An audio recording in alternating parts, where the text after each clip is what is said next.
Well, living is the opposite of death. So living means everything, basically.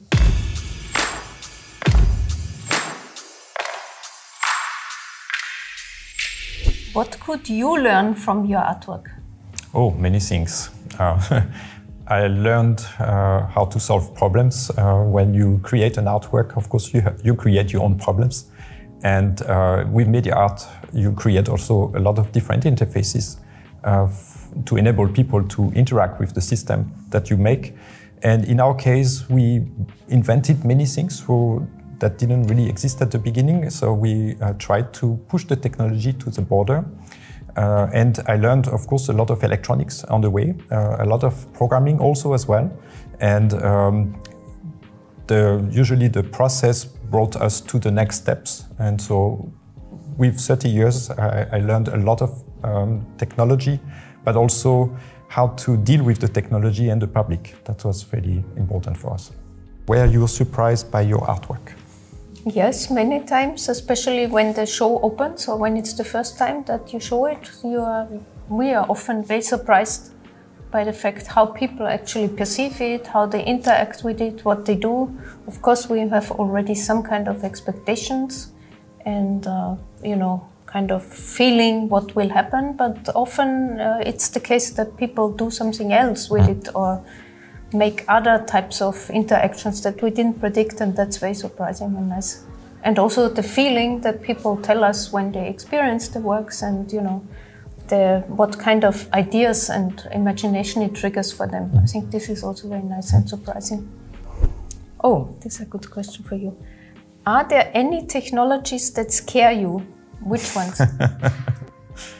The one that scare me is the one that I don't know yet. So that means when you learn technology, it's a long process. You have to learn how it's made and how it has been conceived and where it goes. So that means you have to really, really learn a lot. It's the same with mechanics, with computer code. You have to understand the principles and how to apply these principles. That means, it's sometimes scary when you don't feel that you understood the entire process. But it's just a matter of time. In fact, it's built by people, so therefore you can learn it. That's not a problem. It's just a matter of time, that's all. So it can scare you at the beginning, but then once you know it, it's like hieroglyph to read. At the beginning, we have no idea what it means, how it's built, but if you understand the meaning, then you can read it, and it's not scary anymore. That's the same thing. What do you imagine the world will be in 100 years? Wow, in 100 years?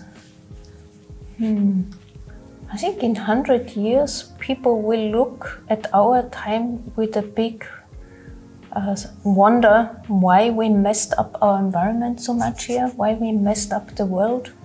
They would, we are not alive anymore, but they will hold us accounting for what we did.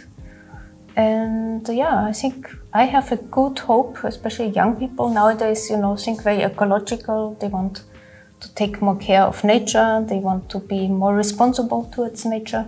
So I think we are still the last remains of a generation that, messed up the planet. So I think in 100 years there will be a much more circular economy and circular environment thinking. And I imagine it very nice and bloomy and environmentally friendly.